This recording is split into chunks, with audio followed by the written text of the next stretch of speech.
Hello, everyone, and welcome to Stories on the Rooftop. We're delighted to have you all with us today.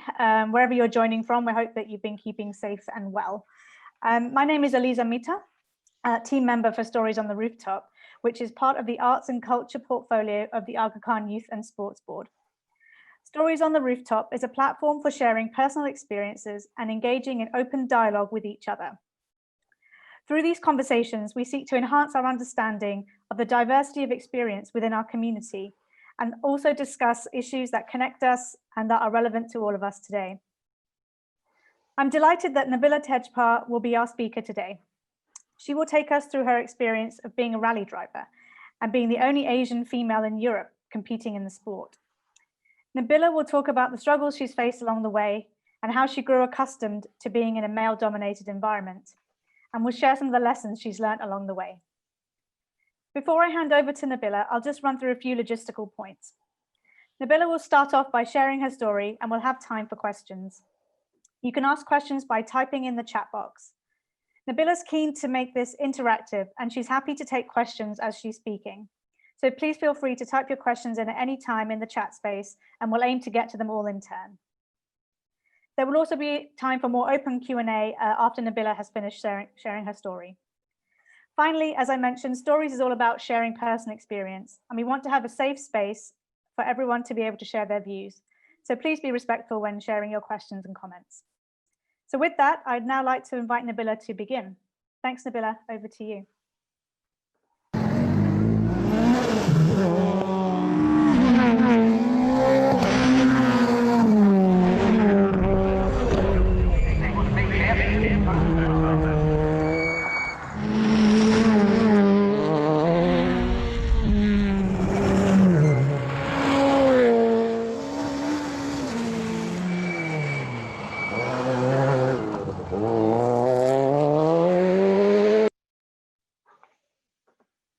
Hello, everybody, and thank you for having me and inviting me to the Stories on the Rooftop. That just gives you a little bit of an insight into what I'm going to be talking about today, as it's not something that's very common. So as Eliza said, I'm quite happy to take questions whenever and however you'd like to. Yeah, so just be interactive. I'm happy to answer them whenever. Okay, so my name is Nabila. I am from the UK because I know we have a few people from all over the world on here at the moment. And I'm a rally driver. Now, I am a third generation rally driver. So my grandfather and my father also used to compete. And that's pretty much where the story starts, I think. So my family is originally from Kenya. And my parents moved from Kenya because of my sister back almost, 30 years ago now.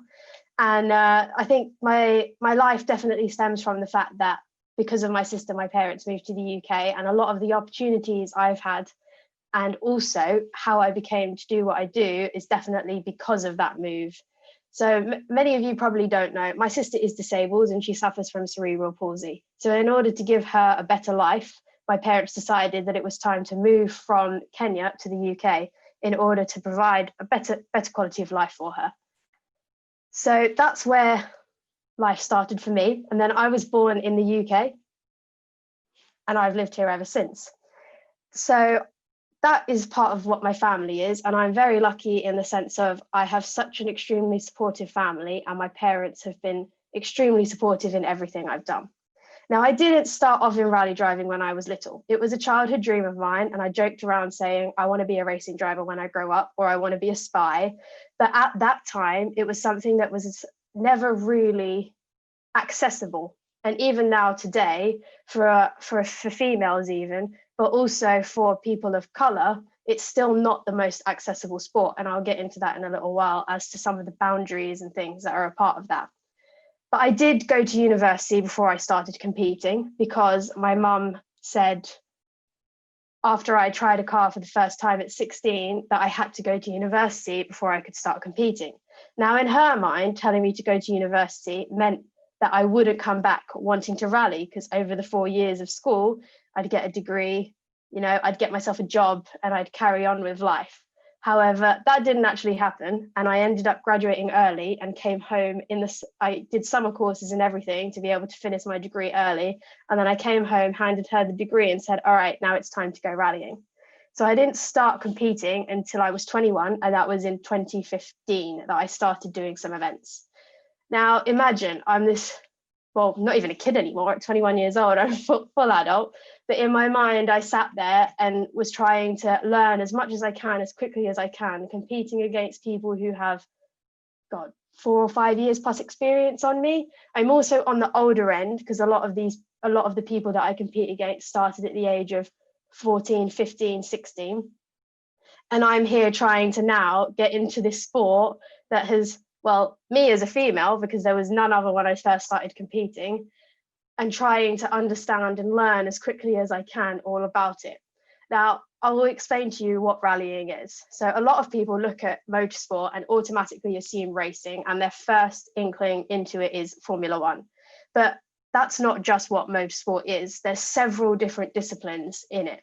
There's racing, rallying, drifting, rally cross, autocross. There's there's so many. Like motorbikes, everything. So there's many different disciplines.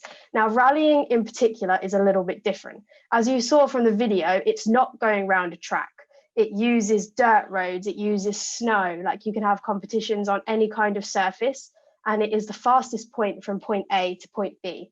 And there are a number of stages, and these stages can range from anywhere between 2 kilometers to 50 kilometers, and they're over a number of days.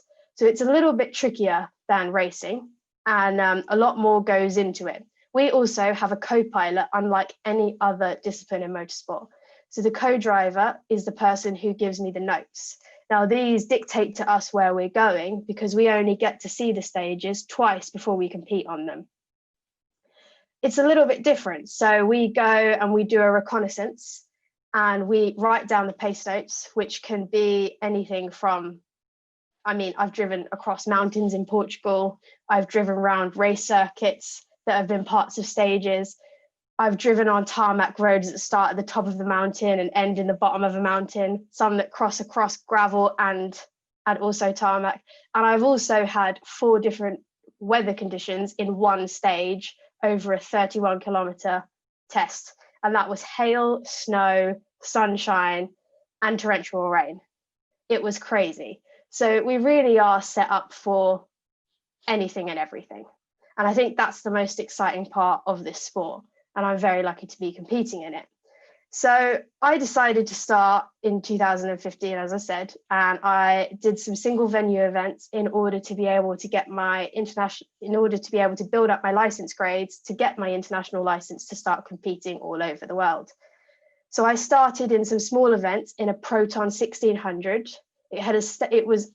Normally standard cars are used in rallying, and they're kitted out with better suspensions, roll cages, and it's an extremely safe sport. So in 2015, I did 4 or 5 of those single venue events in order to be able to start. And then in 2016, I decided to take the plunge and went straight into the British Rally Championship, which is national level rallying in the UK. Now, bearing in mind, I still don't have a lot of experience, so I was learning as I was going.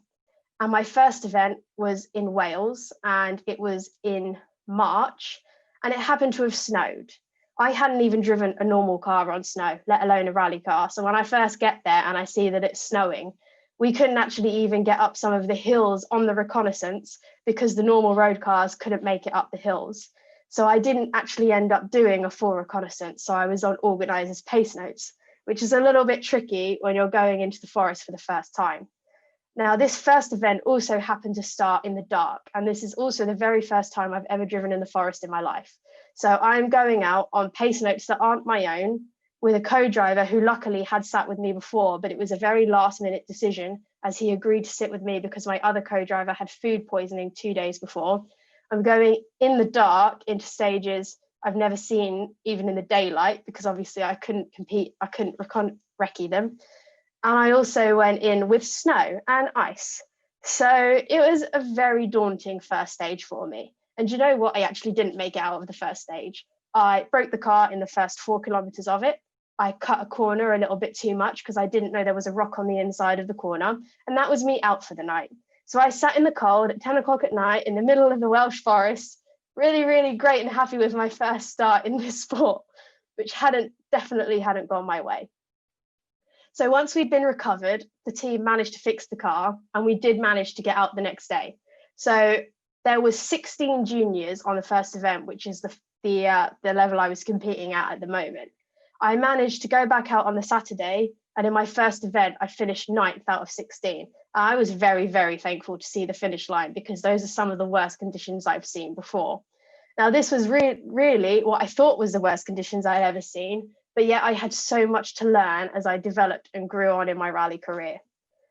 Then I went on to my second event, and my second event was my first ever tarmac rally, which was also an international level event, which meant I had to try and get a medical done in order to be able to retain my international license in order to be able to go and compete. Now, I thought the first event was tough, but this was extremely tough. I was going into stages longer than I could have possibly imagined, where I needed to be driving competitively for over 30 minutes with a 31-kilometer stage as the second test of the event.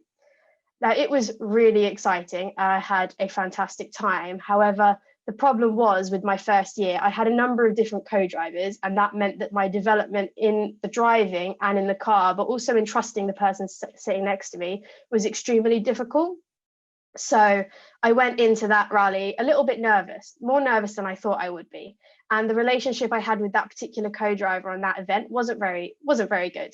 And we were getting to the end of the rally, and I lost the intercom on one stage, and that was probably the best stage I drove of the entire rally. And that's just because I didn't have faith in the person sitting next to me. And that's not what rallying is about. I shouldn't be driving on sight, because therefore I'm not listening to the person next to me, and therefore what are they even there for? And what happened on that rally was, and I still to this day don't know if I forgive my father and my team for this, but I was lying third on that event in the juniors out of 12 people, and this was my first ever tarmac event. But they all decided, let's keep the pressure off of her, let's not tell her, and it'll be fine, she'll come third. Now, obviously, I was going into these stages not knowing where I was placed, because I was banned from looking at timings, because I was always really hard on myself. And I get to the end of it, and everyone goes to me, "Oh, you're lying, like, we were rooting for you. You were doing so well. We thought you were going to finish third." And I'm sat there looking at everybody like, "What?" They're like, "Yeah, you've been lying third for like the last 5 stages. It wasn't until the last stage that you lost the 6 seconds to the person behind you." And I was like, I have no idea what you're talking about. So I end up looking at all the results, and here I was third the whole time, not knowing, so not thinking in the last stage that I need to push to be able to keep this time over the other person. So I ended up 4th. Now imagine you've put all that work in, and you think, I'm not anywhere near the top level. Like, let's face it, like, all these people have more experience than me. They've been competing for 4 or 5 years longer than me. And yet I was third and didn't even know it. And that was probably the weirdest feeling for me, because there I am, like, almost managing to come third in my second ever competitive event, and I end up 4th because my team decided not to tell me. So then I learned that, like, I had a lot more in me than I thought I did, and I could progress quicker than I thought. So I did some work with the driver trainer outside of it, and by the 3rd event I was really raring to go, getting ready. And what happens? I have my first accident of the year. Now, I've never had an accident before. I had no idea what to expect it would be like, because unfortunately you can simulate a lot of things, but the one thing you can't simulate is a roll. So in my mind, I don't think I was ever worried about it, because I think you do have to understand the risks involved. And I joke around saying a lot of us have to be kind of crazy to do what we do, but obviously we're safe crazy, but a little bit crazy. So on that event, it was in the first stage actually, in 2 kilometers into the event, I lost the back end of the car on the gravel, and it went wide and rolled into a ditch. And unfortunately, on the inside of the ditch was a tree stump, and we hit that tree stump and we rolled. Now, my first thought in this moment was, oh, we're rolling. And do you know what? It really wasn't as bad as I thought it was going to be. Now, I don't recommend you do that in your normal road car, because that's not what they're built for. But my car is built for this and can withstand that kind of damage. So when it happened, it really wasn't as bad as I thought it was going to be. And my co-driver he had a little bit of a problem, because he'd tightened his belts but forgotten to tighten both of them. So he twisted his back. But he was absolutely fine, except for the fact that he jarred his back, but he is fine. Like, he never didn't get badly injured, and I was also fine. That's how safe our sport is. And basically, these cars are built for that. They're built to be going flat out on the stages, and if you happen to have an accident, they're going to keep you safe. That's the point of them. So I went into my third event with the crash, and now everyone was asking me after, so what are you going to do now? Are you going to carry on? Is this going to stop you?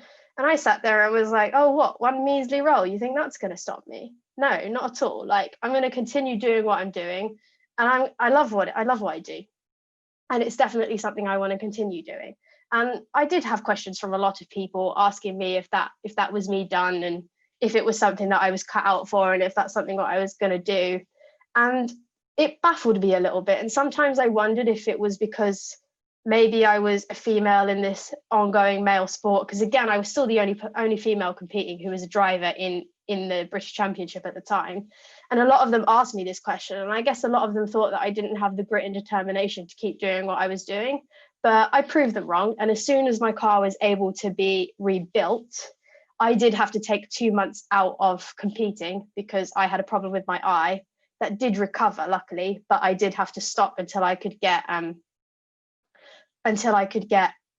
my license back, because I had, unfortunately at the time, I worked with Motorsport UK, so they found out about my accident and they found out about my problem with my eye, and they signed me off from being able to compete. So 2 months later, I went back out and started competing again, and it's the best decision I ever made. I was really happy I did it. It's definitely taught me that no matter what you're doing in life, so long as you're doing A, what you love, and B, you're willing to accept the fact that you are going to fail at some point in it, because unfortunately, life's not always going to be success stories. You will fail, but you will learn from that failure, and you'll just come back 5 times stronger or 10 times stronger the next time. And it does definitely show me that the determination you have, no matter in what you do, and this applies to everything, it doesn't even just apply in this sport, it applies in all aspects of life. So long as you know that that failure or that mistake is going to teach you something, and you can learn from that and not get disheartened by it, which I did a lot in the beginning. I would make a lot of mistakes, and I was one of those people, and it took me a long time to learn not to be so hard on myself. I'm actually was saying to my parents the other day, I was talking about some events that I was doing this year, and this is the first year that I haven't been really hard on myself. Now, that could have been because I had a 6-month break and with everything going on this year, but it definitely helps to reset, refocus, and not worry about the past, because you can't change what's happened in the past, but you can change what is going to come in the future. So that's something I learned very quite early on, but I'm only now practicing in reality. So with being able to do what I do, there requires a lot of hard work behind the scenes, and also a lot of people have to help me out. So rallying is not a cheap sport. I didn't pick, like golf or something where all you needed to buy was some golf clubs and be able to go to a golf course. I've picked a sport that you need to have a car. You need to be able to pay for the entry fees to be able to go where you're going. And this can be all over, because now I don't just compete in the UK, I also compete all over Europe. So that meant there was a lot of extra cost involved. Now, I couldn't afford to do this by myself without any support. I'm very lucky that I have my family, but even they couldn't afford to pay for everything we're doing. So that meant that I had to start learning to raise sponsorship and budget. Luckily, I have a father who's very good at business and taught me how to do this. So in order to be able to compete, I have to go raise a lot of money from businesses and be able to give them some sort of a return. Now, in this time and age, it used to be quite easy. With the British Championship, luckily, when I was competing 2 or 3 years ago, it had television slots.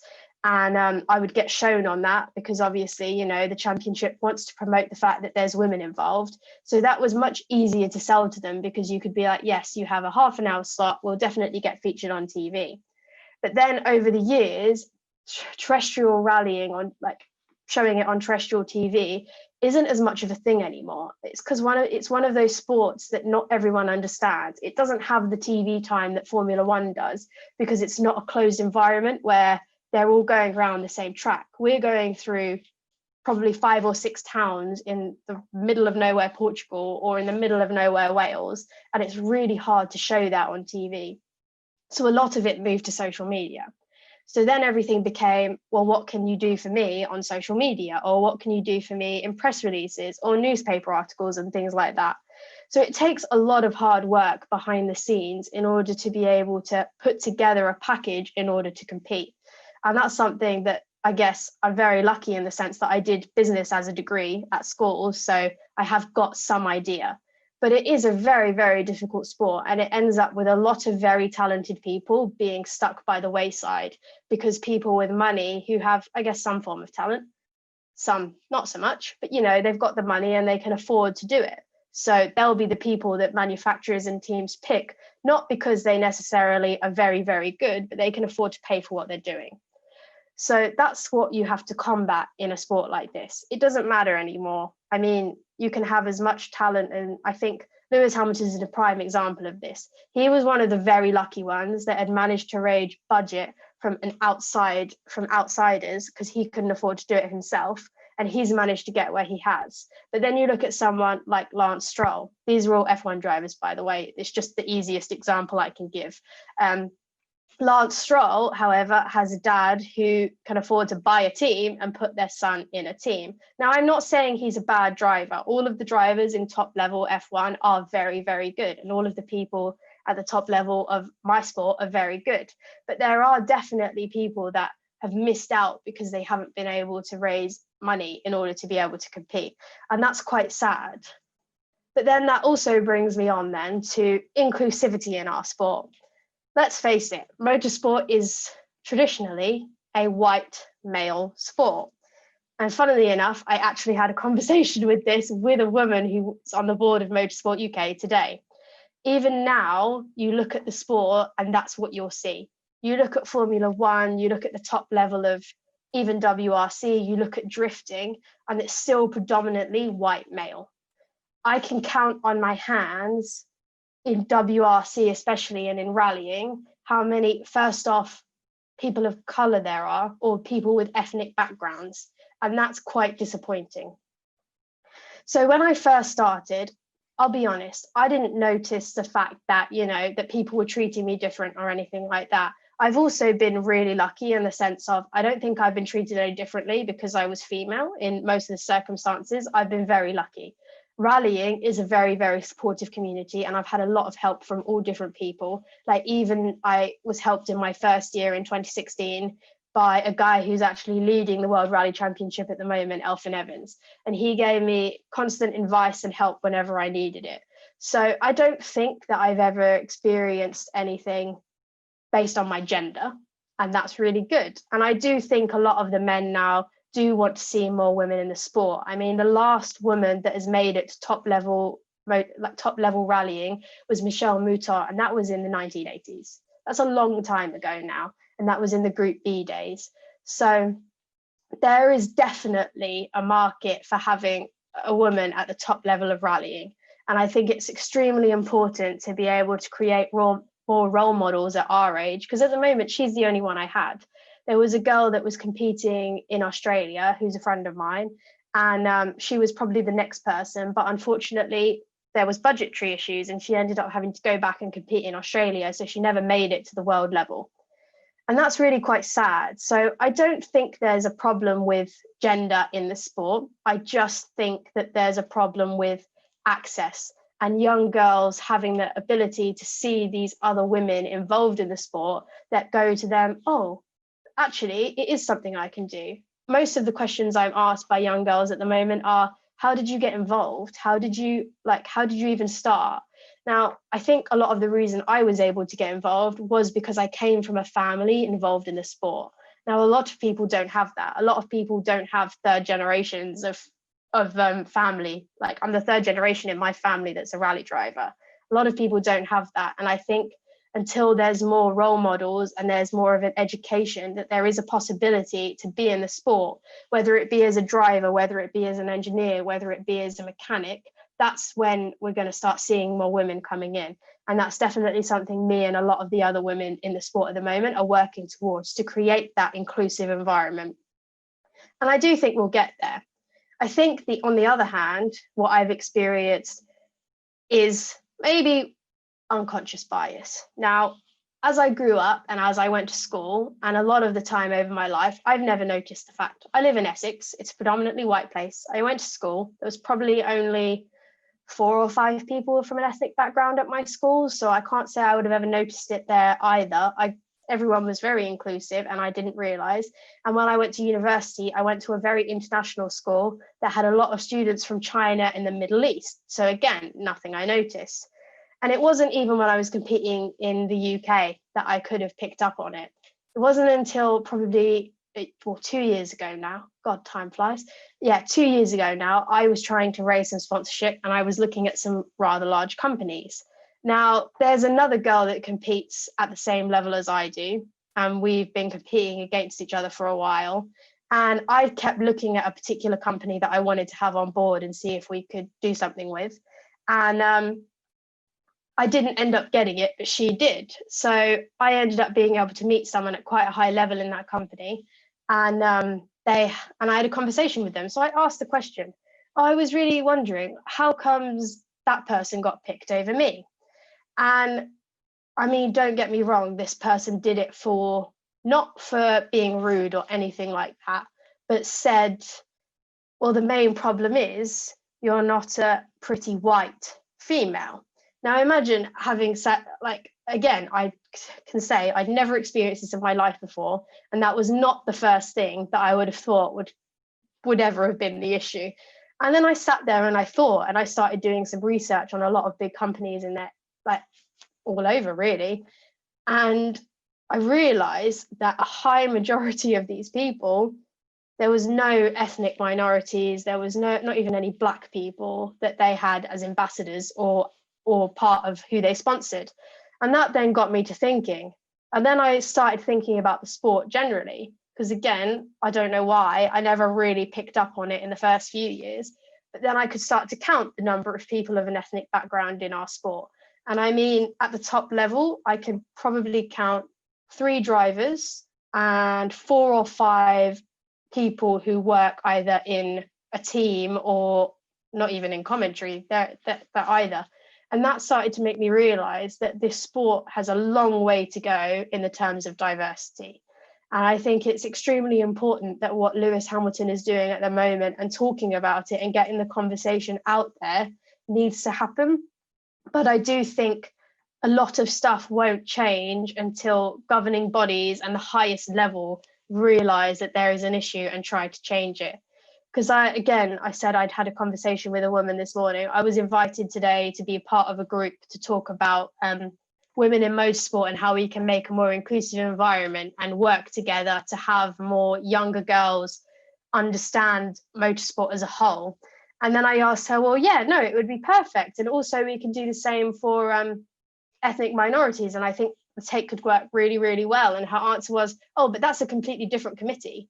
And I'm sat there wondering, wait, why is there a different committee for that? She goes, oh, yeah, like women is one. And then there's BAME. And I was like, wait, what's BAME? I don't even understand what that is. I hadn't realized that there was an acronym for this now. So I'm sat there asking her, I have no idea what you mean. She's like, yeah, no, there's a completely separate committee. And I'm like, we're meant to be inclusive in this sport, yet we have different committees for the fact that there's women or ethnic minorities. How is that making a sport inclusive? That's segregation, isn't it? Segregating you into groups to say, oh, this is what you've got to do and this is what you've got to do.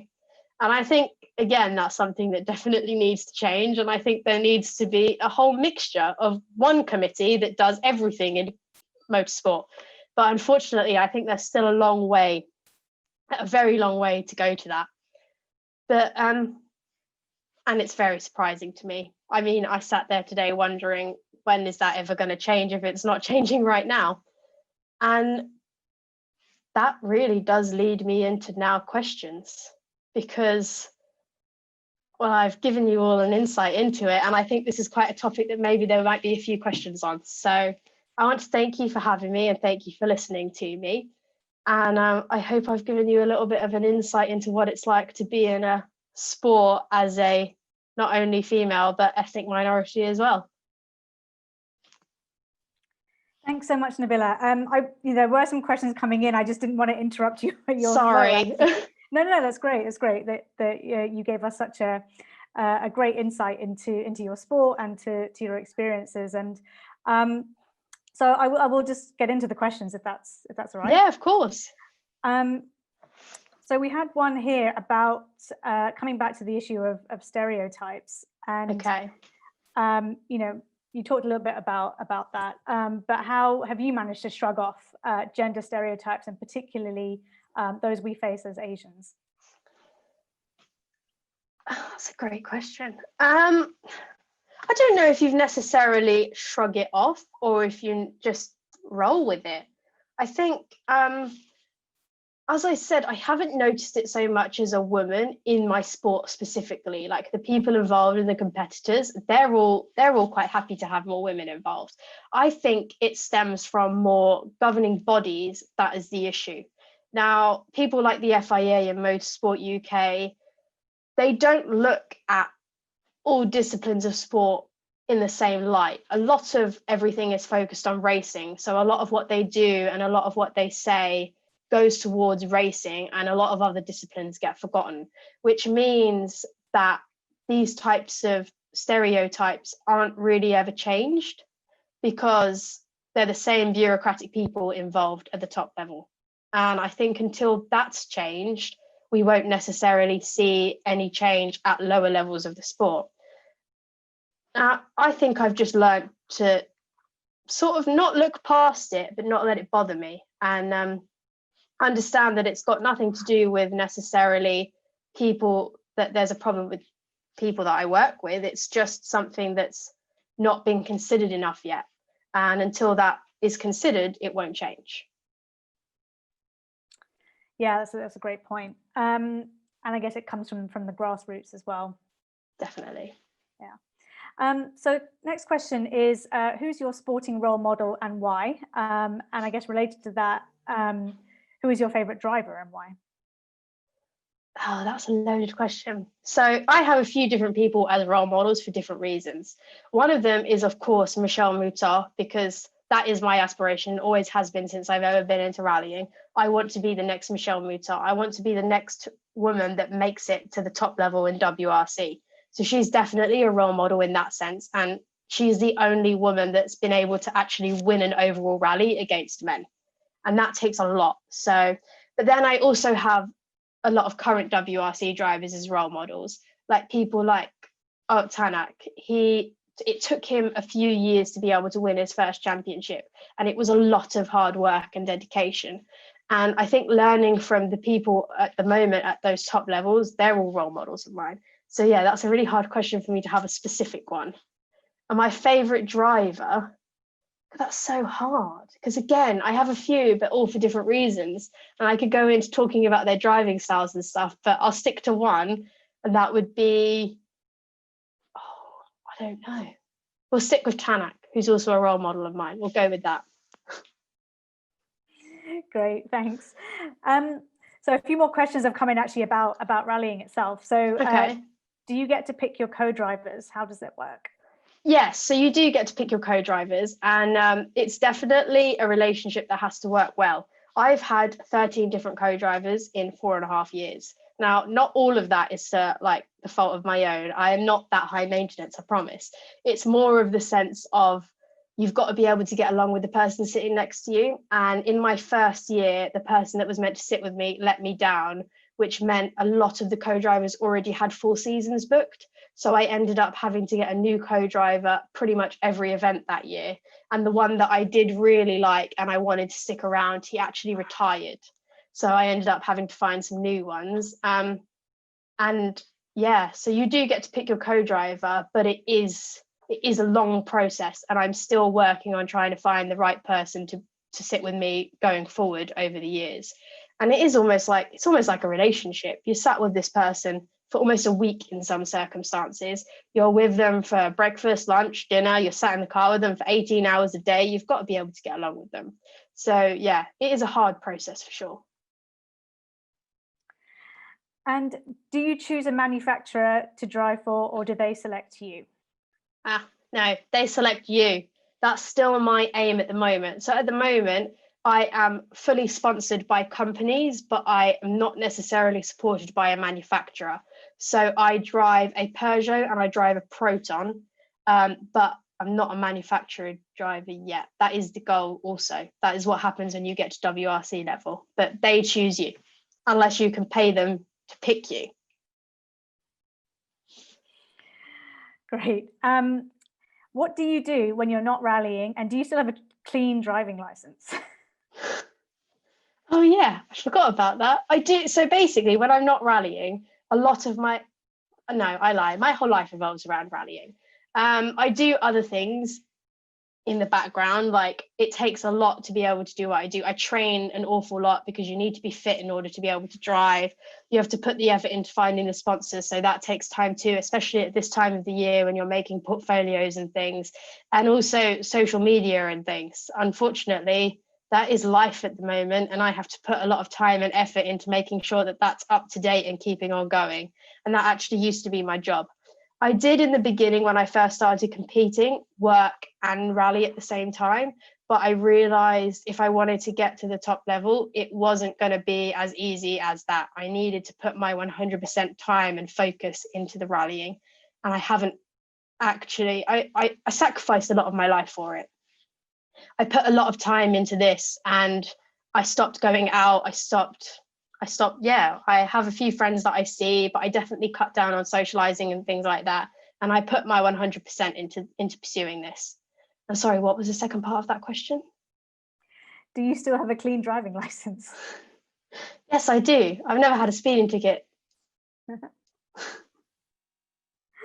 Good to know, good to know. How many races have you won?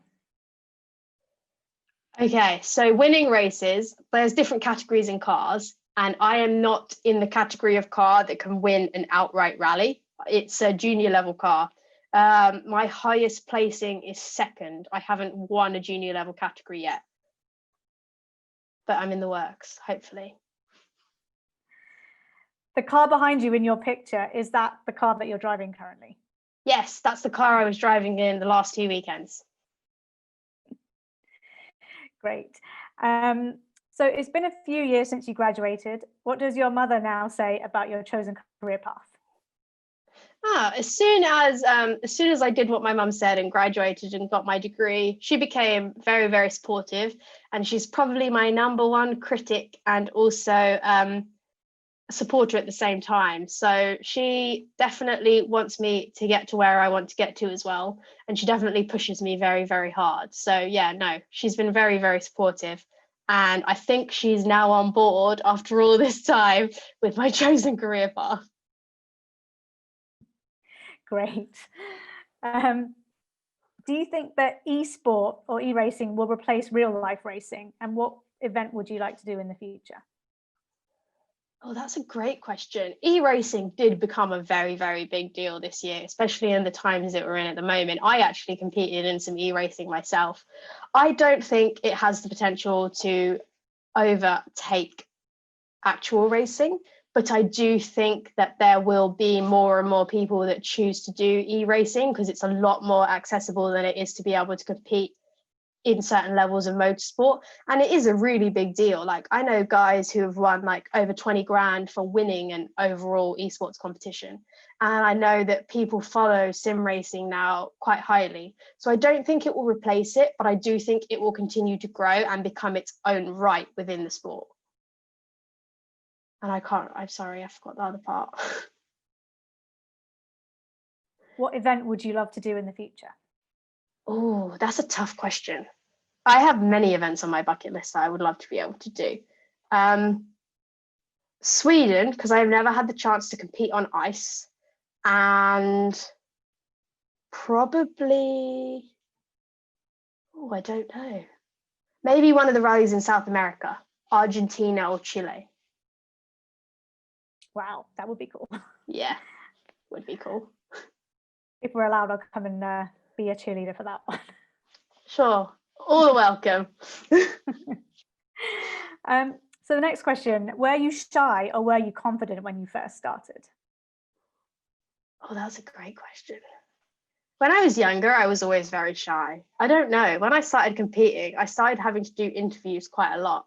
And I don't think you could really be shy because they ask you quite a lot of questions. And I think if I was in the beginning, it's definitely changed now. And I think you get used to it. But I'd like to say I've always pretended I was confident.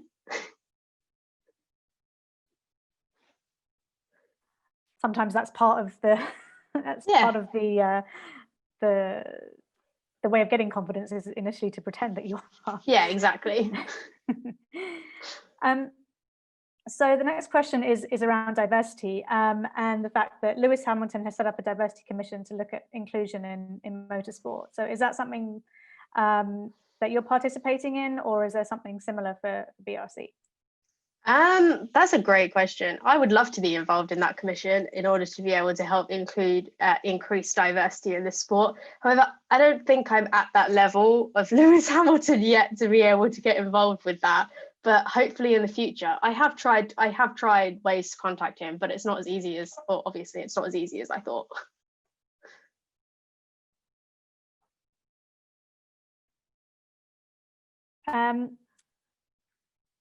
So there's a couple of questions here about, do you have any superstitions that you need to manage or that you have before a race? Yes, I do actually. One of my major superstitions is having a jacket in the car. And funnily enough, I actually had this problem last 2 weekends ago. I was going to an event and my jacket wasn't in the right car. So basically, I have a superstition of if there's not a jacket in the car, you're going to have a problem and you're going to stop. And normally it's always freezing. But if you have the jacket in the car, you're not going to have any problems. That's how I see it. So I had to put another jacket in the car, and that sort of made me like, oh, but that's not the one that I have. Like, it's not got logos on it. It's not got my sponsors on it. And yeah, that's probably one of my biggest superstitions I have. We all have them. And sort of connected to that is, does your faith play a role in what you do or not? Yeah, definitely. Every time I go into a stage or every time I sit in the car, I definitely do say a prayer and think about God, say some salvats. That's like my routine on a start line, actually. When there's a minute to go, there'll be at least 20 seconds in that, and then getting prepared with obviously selecting gears and starting overall. Yeah. Do you get medals or trophies when you win, and how many do you have? Yes, I do. I get trophies. I have a fair few. I didn't actually think to put one next to me because I thought that's like a bit much. But I don't know how many I have. I have a few. I've won quite a lot in the women's side of rallying. I've won quite a few in that, and some of them are huge. Honestly, I've had to overtake Dad's because he used to have trophies from rallying. His have now been put in the corner, and mine have replaced them. Carrying on the tradition, like it. Yes. So how would one get involved in becoming a driver or a co-driver for that matter? So in order to be involved, you just have to try. I think that's the main thing. Like, you can talk to me and I will definitely find you an avenue into motorsport. So if you're interested, let me know. But co-driving, I think, is for a special breed of people. I can't even read in the car without wanting to be sick. So, I mean, if you want to be a co-driver, you're more than happy to come and try co-driving for me, and I'll give you your start in co-driving. For driving, there's definitely ways of doing it. So there's a lot of rally schools out there, and you can go and do experience days and things like that and try out the car and see what it feels like. And then there's avenues of single venues, and you don't even have to start in a very expensive car. I bought my first car for £2,000 with wheels and parts, and that's what I started competing in. So there is definitely ways to start at lower level and then grow your way up to the top. Good. So you have it there, people. You can ask Nabila if you want. Send your applications for co-drivers. I'm taking applications. Is rally driving the only driving you would consider, or would you think about other things like F3 or drifting or others? Well, that's a great question. I've always thought that myself. In all honesty, I find racing quite dull. it's going round in a circle continuously. And I mean, they're very good at what they do, and it's very, very fast, but I think I would get bored quite easily. Then a lot of people have said that my driving style would suit racing. But I don't think once you've started rallying and you've started doing things that take you across like random, like literally random things. And one of my favorite things in rallying is jumps. You don't get jumps in racing. Like, you just don't. It's not a thing. So I don't know if I could race. And drifting, I would consider it. But once I had completely exhausted every opportunity I had in rallying. But there is more money in it. So maybe I'd have to consider racing in the future because there's a lot more money in it. Well, you have to do what you love. It's not just about money. Exactly. So a question here, interesting one. So when you start and you get into the car, do you ever feel a bit scared or nervous? Or do you feel like you want to go really fast and to win? But how do you balance that, obviously, with safety and not wanting to cause an accident? So it's really hard to explain. I'm not scared about what I do. Like, no matter when I get into a car, I'm not scared about any of it. And I'm not scared about crashing. I'm scared about the cost of crashing. So if I have an accident, that's going to cost me a lot of money. So that's what I'm scared of. And yeah, I always get nervous. But I think that's the same in any aspect of, well, whatever you're doing. Like, I do get my pre-race jitters.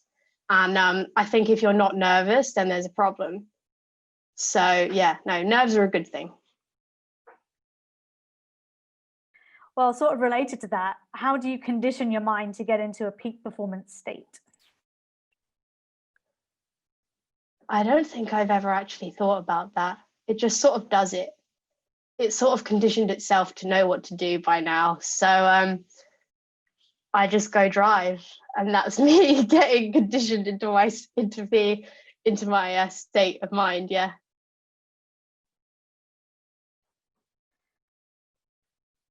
So there's a question here about, what about doing the East African safari, like your dad? Oh, yes, I would love to. So what I do really want to do is, safari was meant to be part of the WRC calendar this year, like the actual safari. But unfortunately, due to COVID, it didn't happen. But it's supposedly still on the calendar for next year. So 100% yes, I would love to do it.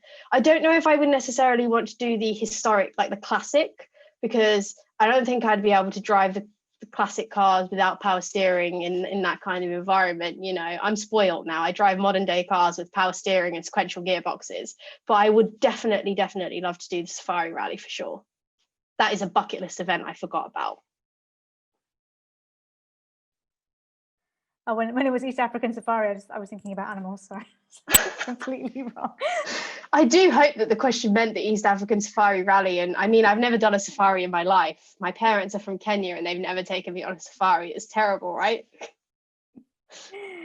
Oh God. No, that was my my mistake. So there's a question about, what is the most races you have done? I'm not sure if that's within a particular time period. In my whole career, I've done 49 races. Yeah.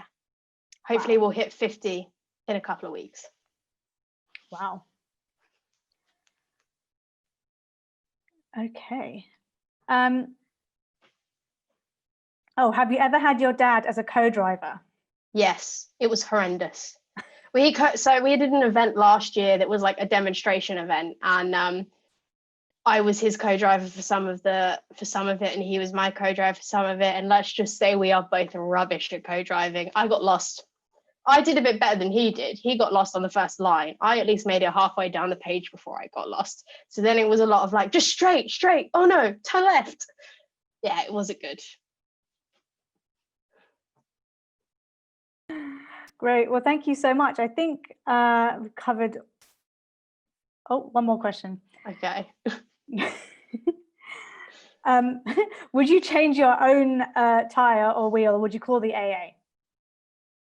Change my own, thank you very much.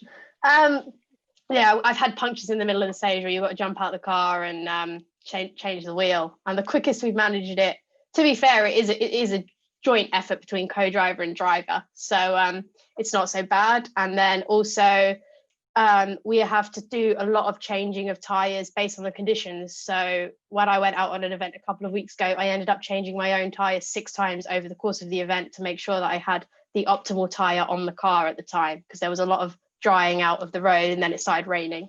So yeah, no, I can change my own tyres. I changed my own tyre on the side of the road, yeah. Good for you. So I think that brings us to the end of the questions. Thank you everyone for sending in your questions and comments. So it's been a really interesting discussion, and thank you so much, Nabila, for taking the time to share your story with us today. Well, thank you very much for having me, and I hope I didn't bore you for the last half an hour. Well, when I was speaking, okay, 50 minutes now. No, it was really fun, and I hope you enjoyed it and it gave you a little bit more of an insight into a sport that's not so commonly known. Thank you very much.